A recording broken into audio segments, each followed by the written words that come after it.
Hello chess lovers, Soren here, and in this video I want to share with you a very dramatic game played at 2019 European Rapid Championship. With white pieces playing 13-year-old Israeli chess player Benny Aizenberg, and his opponent is experienced Azerbaijani chess Grandmaster Gadir Guseinov. I have to tell you that it was just yesterday that Wolfgang Wilhelm and Dominik Seibert informed me about this game, and now I will share it with you. Thank you guys for the suggestion, and without further ado, let's get started with it. The game was played in round 1, and Aizenberg, who was playing with the white pieces, opened up with e4. Guseinov responded with Sicilian defense c5, knight f3, knight c6, d4, c takes d4, knight takes d4, and g6. Black is going for accelerated dragon. Black is avoiding playing d7, d6, so that can later go for d7, d5 in one move if possible. As black didn't attack white pawn on e4 by going for knight f6, of course in here white can go for the Marozzi bind, a line which can create some problems for black, but instead we have bishop e3 followed by knight c3, bishop g7, bishop c4, black castled kingside, bishop b3, d6 f3, bishop d7, queen d2. So with a transposition of moves we reached the well-known position of Yugoslav attack with bishop c4 and knight takes d4. I have to tell you that other popular alternatives are queen a5 or rook c8, but we have knight takes d4. Bishop takes d4 and b5. Black is starting an attack on the queen side, but meanwhile white is still refraining from castling queen side, and in return the can opener is marching forward. When playing against dragon variation in Yugoslav attack, white's idea is simple: to open up the h file and then exchange the dark squared bishops and announce a checkmate. In theory, this seems simple, but everything is not so easy. Black has more than enough counterattack a5. Meanwhile, black wants to harass this light-squared bishop and knight d5. In here, the best continuation is considered to be h5. And now, of course, knight takes h5 is not good after the exchange of bishops.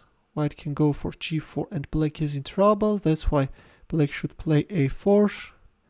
And then white is playing bishop d5. This is how the line goes, but in our game we have knight d5. So white is offering the exchange of second pair of knights, thus making the exchange of dark squared bishops possible. King takes g7, and then we have bishop takes d5, hitting on a8, rook c8, h5. White proceeds with the attack and rook h8. After the exchange of pawns, black wants to have the control over h6 squared. And finally we have castling queenside. White is connecting his rooks and is bringing his king on a safer square. And already, h6, queen d4 can be a nasty threat. For example, if you play a move like e6, then h6 check is coming. And now if a move like king g8, then queen d4 will follow.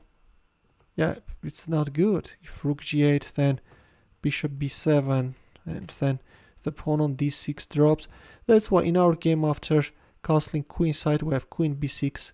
Already queen d4 check can be met with queen takes d4, and meanwhile we have g4. White is completely neglecting black's e6 threat, and yes, that's a threat which is worth of taking into consideration. Instead playing a3 and opening up an escaping square for the bishop is better, but instead we have g4, and Guseinov simply attacked white's light squared bishop.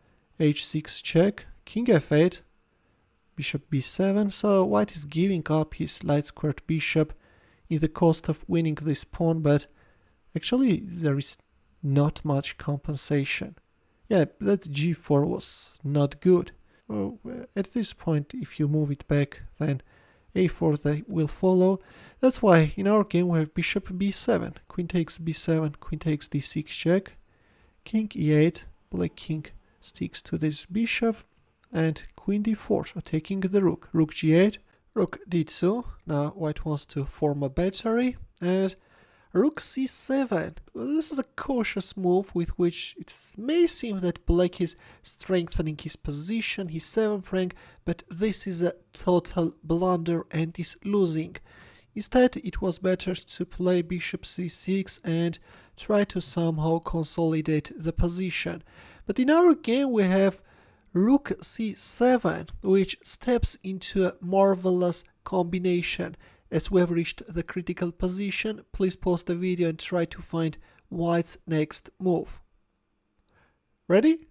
In here, Benny Aizenberg, spotting the weakness of the 8th rank, sacrificed his queen. Look at this beauty, guys. Yes, it turns out that by putting the rook on the 7th rank, black weakened the 8th rank, which made the queen sacrifice possible. And now if rook takes g7, then h takes g7 is coming and the g-pawn is unstoppable. A typical idea we have already seen in Mikhail Tal's game against Sviridov. That was a game played during a simultaneous exhibition in 1969 in Stuttgart. And yeah, when it comes to queen g7, this reminds me of Simon Ansel's missed chance against Lukasz Tsibarovsky. That game we have already covered as well.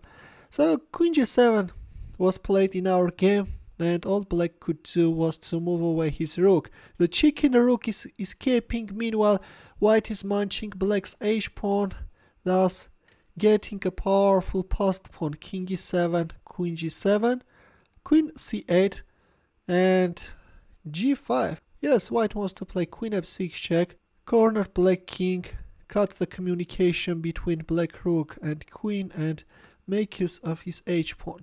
Rook h8 was played, and after queen f6 check we have a resignation because black is losing his rook. Just a marvelous resource by Aizenberg, which he used successfully. In the end, a chess puzzle for you where the task is to find the winning line for white. It's white to move, and I will wait for your answer in the comment section. Thanks for watching. Here are more suggestions for you. Feel free to check them out as well. I will see you in my next video.